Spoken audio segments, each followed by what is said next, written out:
ओम विष्णवे नमः। ओम विष्णवे नमः।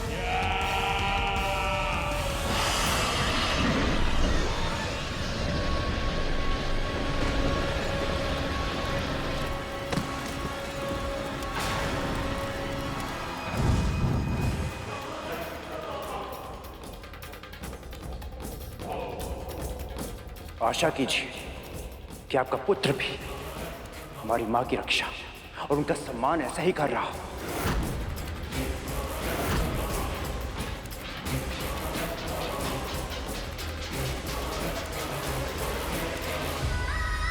न जाने मेरे गरुड़ के साथ वहां क्या हो रहा होगा।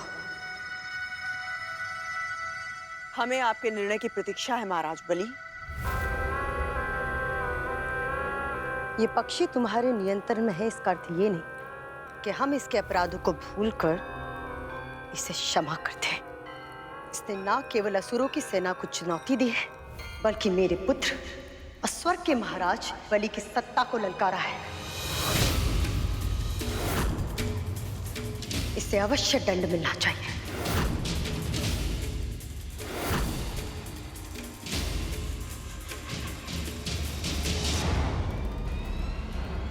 पर एक उपाय है।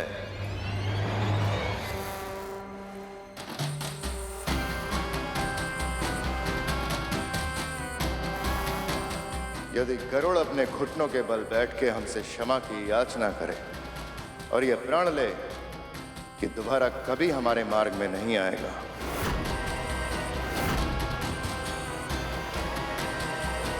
तो शायद हम उसे क्षमादान देने के बारे में विचार कर सकते हैं।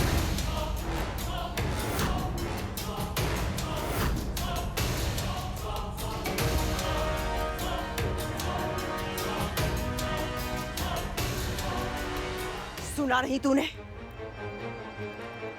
घुटने के बल बैठ और क्षमा मांग।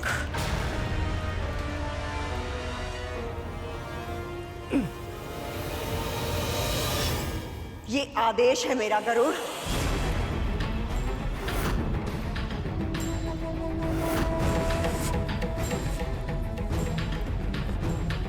क्या हुआ? तुम्हारी माँ और नाग भाई अभी भी युद्ध स्थल में है। क्या तुम उनकी और अपनी रक्षा नहीं करना चाहते?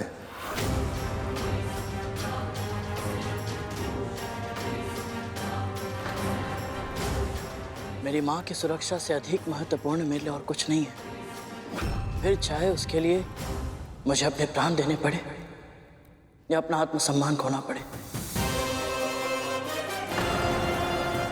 किंतु महाराज, मेरी माँ ने मुझे सिखाया है कि किसी भी त्वरित लाभ के लिए या केवल वाद विवाद को समाप्त करने के लिए क्षमा मांगना उचित नहीं। क्षमा मांगने से पहले अपनी भूल का आभास होना अति आवश्यक है, क्योंकि यदि ऐसा ना हो तो क्षमा मांगने के बाद भी वह व्यक्ति फिर से वही भूल कर देगा और फिर उसकी क्षमा याचना का कोई अर्थ नहीं बचेगा।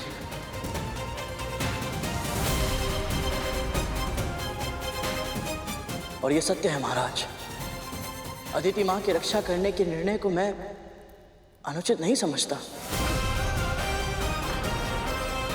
यदि आवश्यकता हो तो मैं फिर से करूंगा, सहर्ष करूंगा।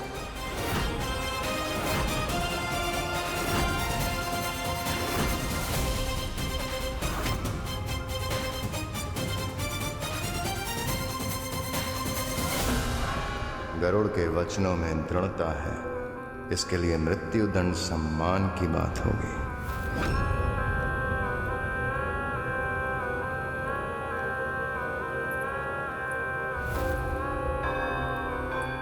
पुत्र, आप किस बात की प्रतीक्षा है?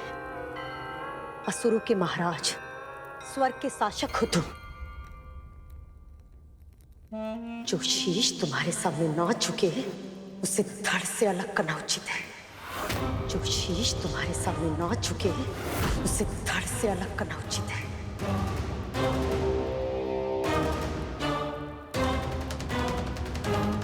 दास होकर भी इतना अभिमान। तेरे लिए मैंने अपने और अपने पुत्रों के प्राणों को संकट में डाला है, एक विनीत भाव से क्षमा भी नहीं मांग सकता? जब से इसकी माँ दासी बनी है, उसने किसी आदेश की अवहेलना नहीं की। और एक ये है, ना तो उसने दास होने का धर्म निभाया, ना पुत्र होने का कर्तव्य।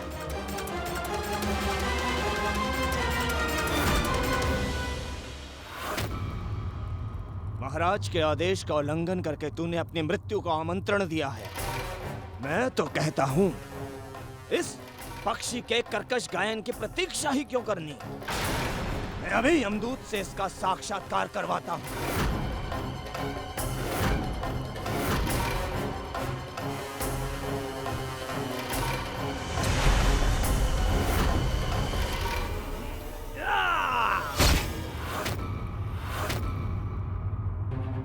हे परम प्रभु विष्णु, मेरे पुत्र की रक्षा कीजिए, रक्षा कीजिए मेरे पुत्र की।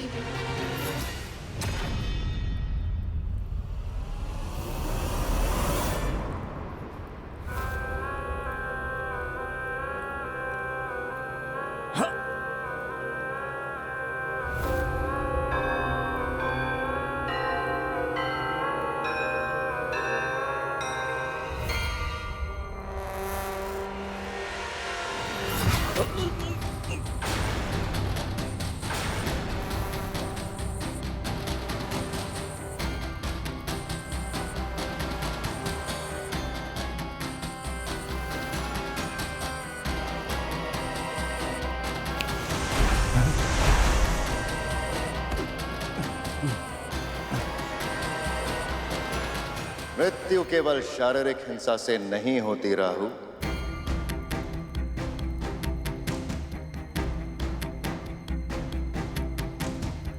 व्यक्ति अपना आत्मसम्मान खो के भी मृतक समान हो जाता है।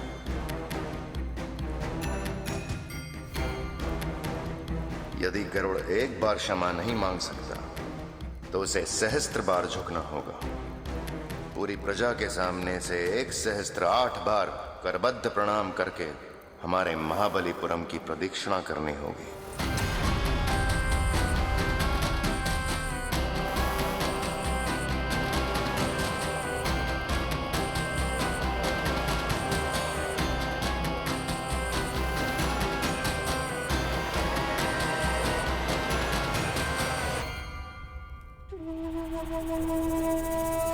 ज्ञात नहीं इसके पीछे इनकी क्या मंशा है, किंतु माँ की रक्षा के लिए मैं कोई भी दंड भुगत सकता हूँ।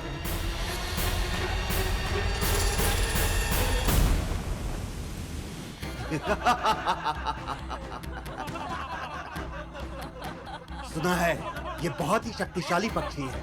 वज्रांग की पूरी सेना को अकेले ही हरा दिया था इसने। तुमने सही कहा मित्र, पर हमारे महाराज बलि के सामने बड़े से बड़े योद्धा नतमस्तक हो जाते हैं।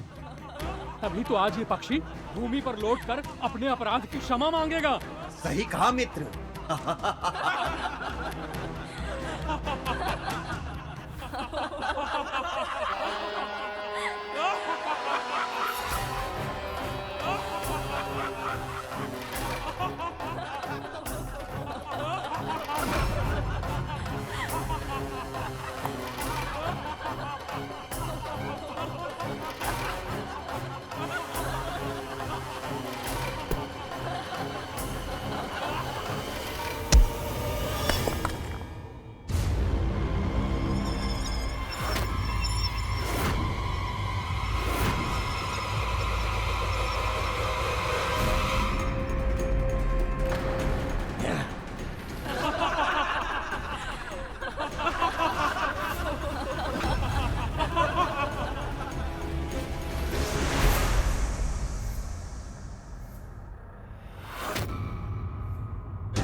गरुड़, ये कोई साधारण पत्थर नहीं है, ये शालिग्राम है, प्रभु श्री विष्णु का प्रतीक रूप। ऐसी शिलाओं को बहुत पवित्र माना जाता है, क्योंकि प्रभु के निशान इन पर कोई मानव नहीं बनाता, अपने आप बन जाते हैं। समय के साथ प्रभु की कृपा से। शालिग्राम अनेक तरह के होते हैं जिन्हें उनके आकार, रंग और चक्र, मुख, वनमाला आदि निशानों के आधार पर पहचाना जा सकता है। यदि तुझे कभी कोई ऐसी शिला मिले तो उसे साक्षात प्रभु श्री विष्णु का आशीर्वाद समझना, उसका आदर करना।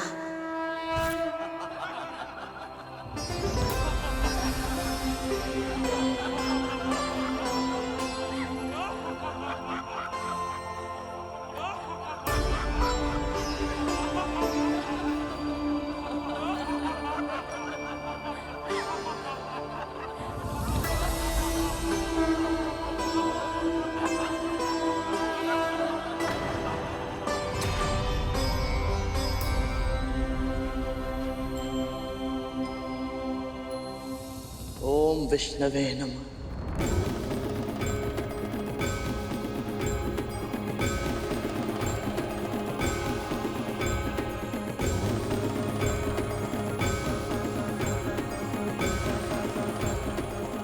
ओम विष्णवे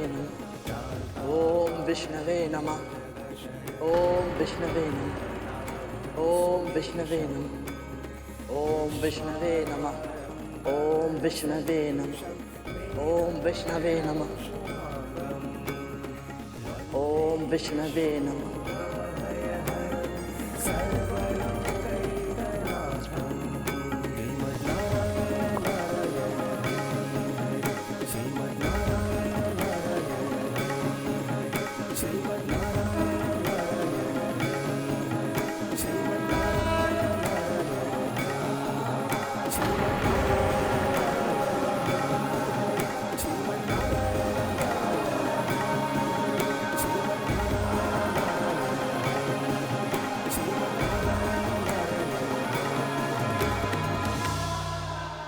ओम विष्णवे नमः। ये पक्षी क्या कर रहा है? इसे नगर की परिक्रमा करने के लिए कहा था और ये तो सिर्फ पत्थर के चारों ओर चक्कर काट रहा है। इसको ना केवल महाबलीपुरम की, देखिए ये संपूर्ण सृष्टि की परिक्रमा कर रहा है। ओम विष्णवे नमः। ध्यान से देखिए। ओम विष्णवे नमः। ओम विष्णवे नमः। शालिग्राम।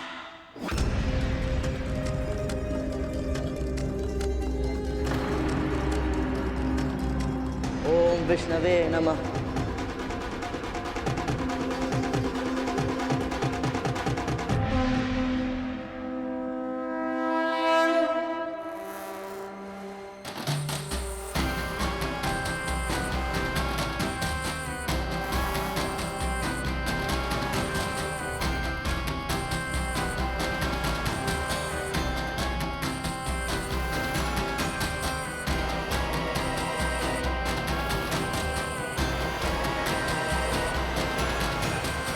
हम असुर सदा से महादेव शिवशंकर के भक्त रहे, किंतु आज तुमने शालिग्राम की परिक्रमा करके भगवान विष्णु को भी यहाँ स्थापित कर दिया है। आज से महाबलीपुरम में भगवान विष्णु की भी भक्ति हो।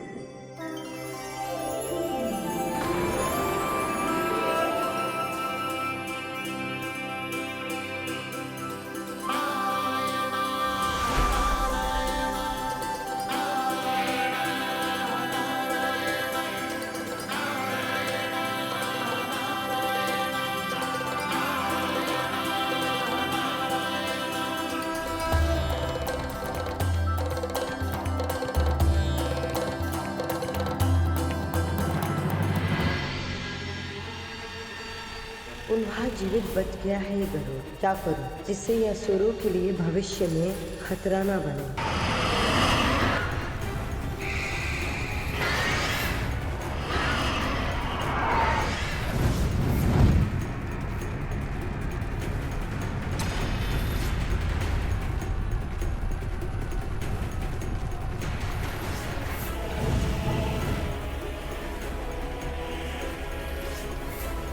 बच क्या रहा हो? किंतु भैया अचानक से ये सब लुप्त कैसे हो गए?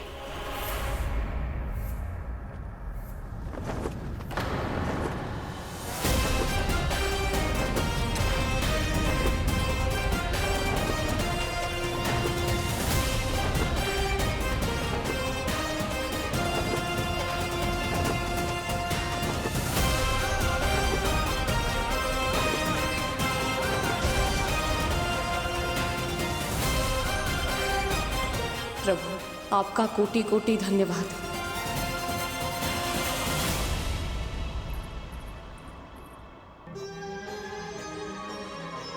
माँ, माँ,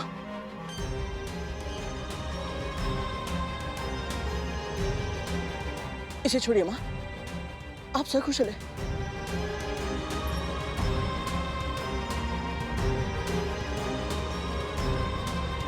तुम ठीक हो ना?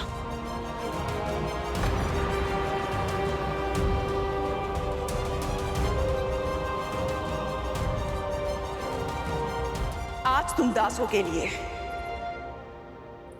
मैंने मेरे पुत्रों के प्राणों को दांव पर लगाया है।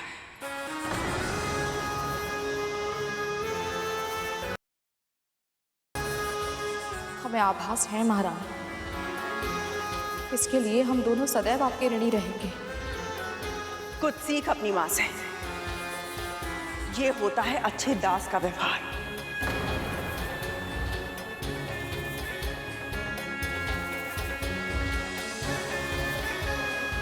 और तूने इस ऋण को स्वीकार किया, बहुत अच्छा किया। पर अपने पुत्र को समझाना। अब तक ये हमें दोष देता आया है कि हमने इसके प्राणों को संकट में डाला था, किंतु अब इसे स्मरण रहना चाहिए कि कैसे आज मैंने और मेरे पुत्रों ने इसके और तेरे प्राणों की रक्षा की है।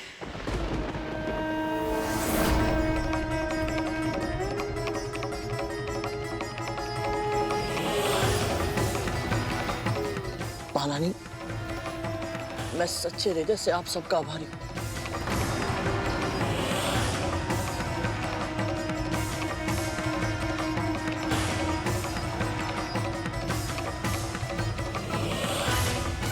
आज तो असुरों का संकट टल गया, किंतु अब करुण की बेड़ियां कस के जकड़नी होगी ताकि ये मेरे पुत्रों के लिए और कोई समस्या ना खड़ी करे।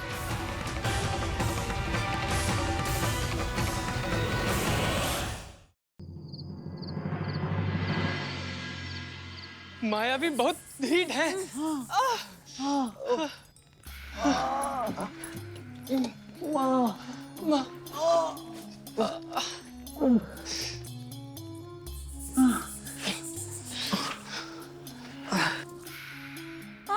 माँ, बहुत जलन हो रही है। जलन होगी तभी तो घाव स्वस्थ होगा। अच्छा।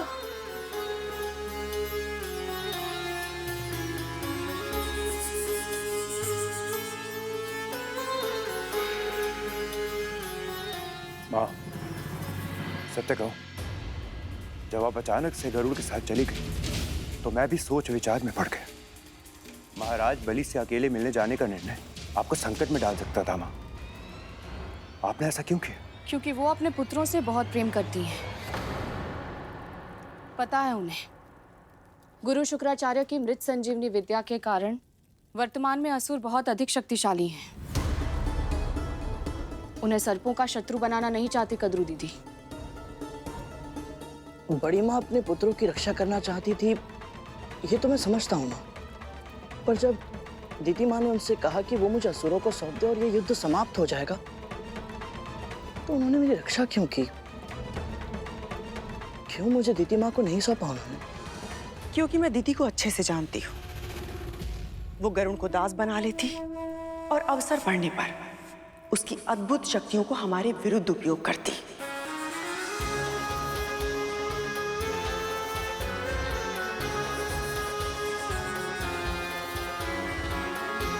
गरुड़ उसके लिए एक अचूक शस्त्र बन जाता और हमारे लिए एक भीषण संकट।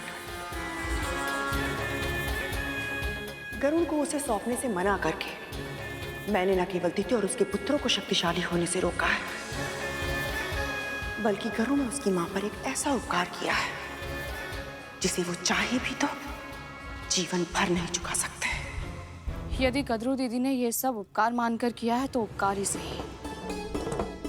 मेरे लिए इतना ही पर्याप्त है कि तू सुरक्षित है। उनकी मंशा चाहे जो भी रही हो गरुड़, जब तक तू मेरे साथ है ना, मुझे कोई अंतर नहीं पड़ता।